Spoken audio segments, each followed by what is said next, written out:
Beautiful people, it's me, Pamela, on my YouTube.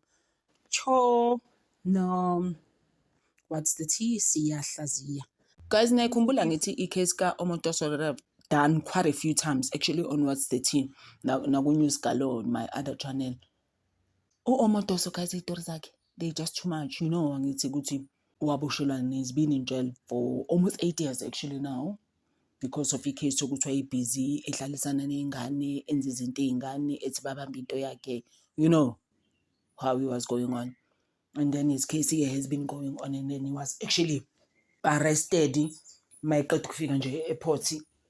Wayekade ehambile somewhere and then bamthola bambopha-ke at the airport. He's been in jail ever since, and then in April they will make judgment on his case. Stuff is starting to happen now. Said that but there is a lady angithi the whistleblower uPamela Mabini was now deleted and shot, guys. It was shot actually in Gqeberha inside a car Chevrolet that she drives, and apparently she's like the type of a person who's always helping people, you know. So she was one of the whistleblowers with this case. And then apparently Shemuma Wake was actually rushed to hospital after the whole situation. Guys, my family is good. Finally, suffer, and then the spokesperson Sagubonjo was just saying, "Good, all she did, she was selfless. She was helping everybody."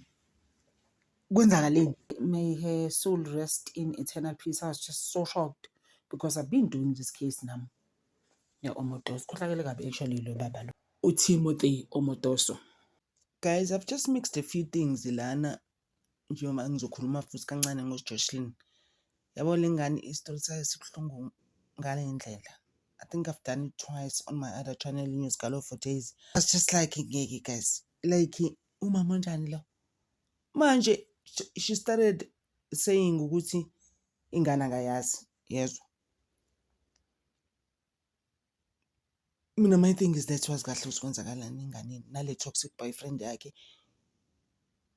Umngane ube testify last week, it turns out ukuthi naye futhi bimshaya imenze izinto ngoba uthi umngane no, I used to see ama bruises umuntu ungathi bayamshaya, nginga understand. And then yesterday umuntu now says ingane actually was taken to West Africa. Guys, into ebuhlungu kangaka. My thing was that there's a very short video that I did on News Galo last week. I said also uzalela in.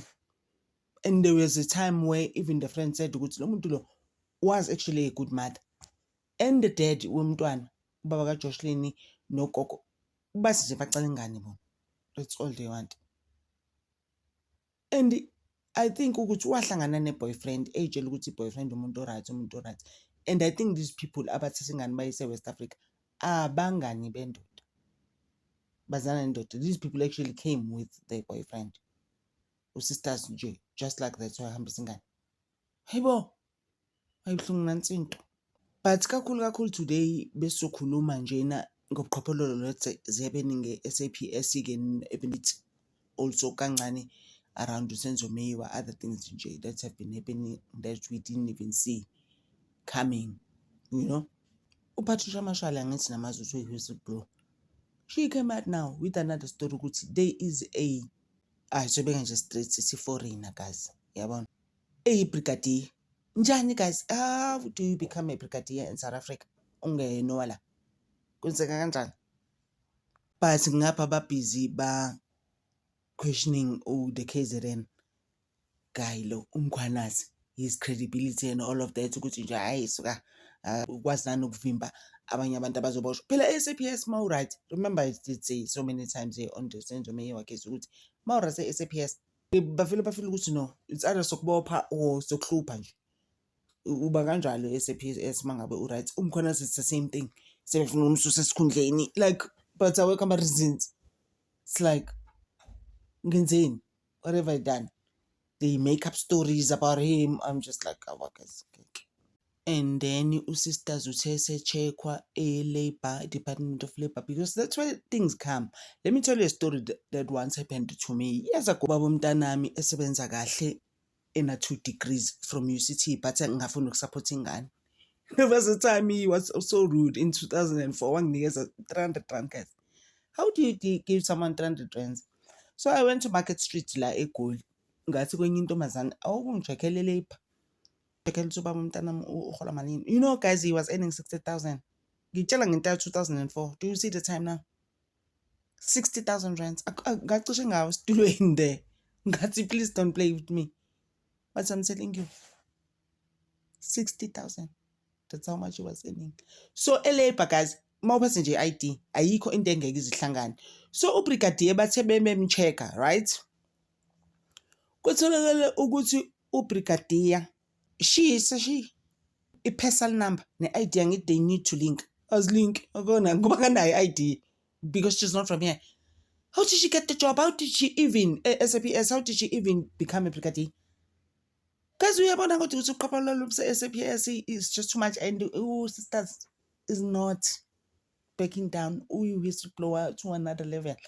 She is like uyaba expose like you have never seen.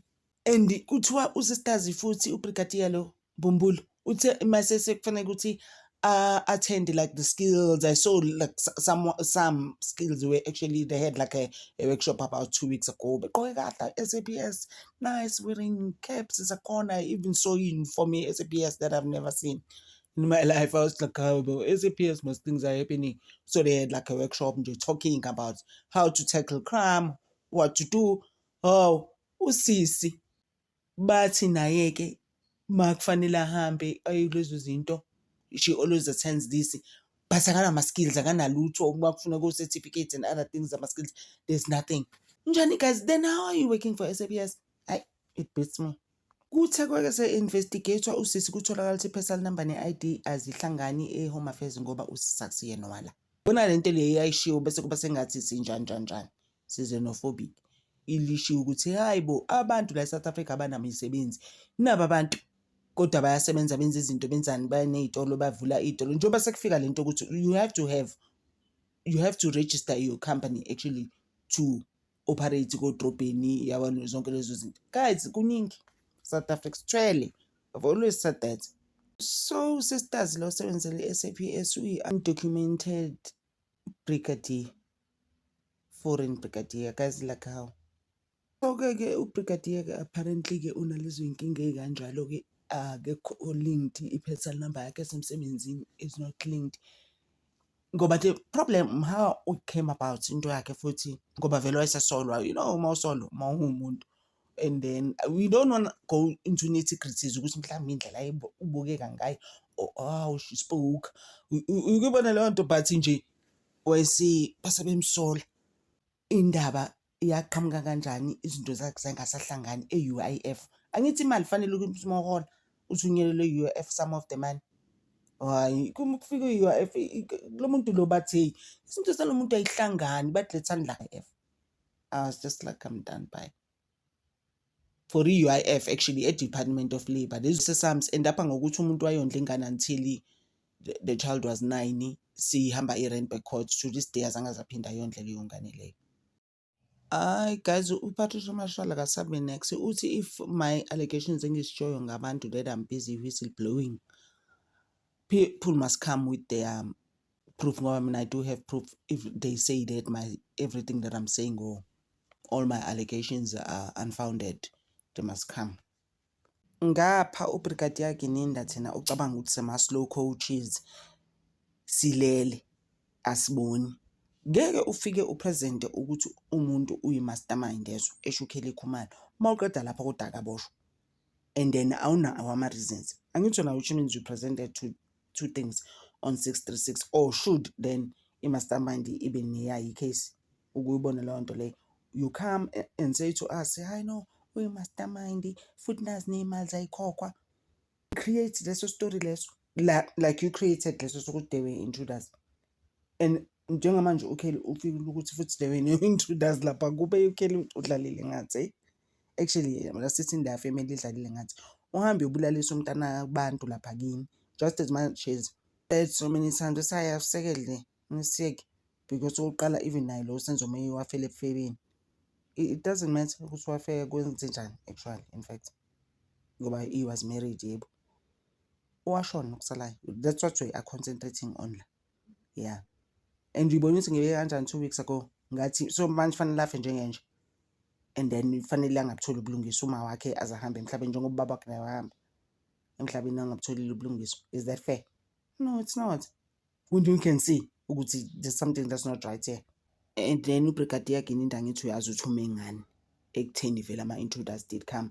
Ume ngo-accused number 1 umuzi kawukhulelwa Sibiya, ume ngoBongani Ntanzi, ukuthi voluntarily they did do those confessions. So mina nginaphi mawucabanga ume nje ngaleyo-ke manje asikwazi ukumova, we can't move, we can't do anything. These are the same people benze ulwa lawo ma-confessions. La uRatha wathi uyawavuma ecourt ku-trial within a trial. Abo uRatha ngambona lapho ngathi bolo baba I'm done ngikhathele uyena. So wawavuma uRatha wathi nje vele baba actually I'm finding them guilty. Kumanje akhumbula ukuthi ngithe usebafande guilty vele uyababuka athi yinina please I'm done with you. The fact that uyena ophinde uRatha in the court amele uGininda mangabe sebexabana nomnisi athi no, just leave the witness to say whatever they want to do. Nini lapho mangabe uBrigadier Gininda elaborate on stuff we didn't ask him. So umuntu usuqala usuthi hayi wena ukahle kusho umnisi esho kuBrigadier Gininda athi uRatha just leave him to be. He must be anything he wants to be. And then babhizi ke then they will pin accused number 3 bathi igani yakhe iyatholakala. Engifila ukuthi yaplantiwe la afika atholakala khona endlini wakhishelwa ngaphandle kwathathwa leyo gani. Mina that's just my thing. So kuthiwe leyo gani iyabulala uSenzo Meyiwa kwakwe accused number 3. Things are crazy there at that court. I'm telling you. Bafuna la abantu aba5 lapha actually all of them ngoba banento zabo laba abantu, like I said, especially accused number 3 and 5, right? And then u4 yena ungenaphi like ukubona leyo nto. Hayi guys, life iyanfair kabi guys. Asigcine soqhubeka kusasa, sigcine ngendaba yokuthi uKelly Khumalo, uMakhumalo benoZandi abeze court, right? Bazositshela kahle ukuthi enesahlanya thina ngo375 nokuthi lo 636 wabo right, they were intruders in that house. Phela i-defense nje must press on that. That's all we want in. Ezinye izinto nje lonke lokho wesitshela kona uGininda sitshela lokho sitshela lokho. Lalela, those things are not helping us. Thina nje sifuna nje ukwazi ukuthi man wabulala uSenzo Meyiwa from the 6 people that were in the house. uGininda can't help us with those things, guys. He thinks he can though. I don't know why. So singibeka lapho kwamanje guys. Thank you again for the support. I appreciate you so much. Ngithanda over. Thank you.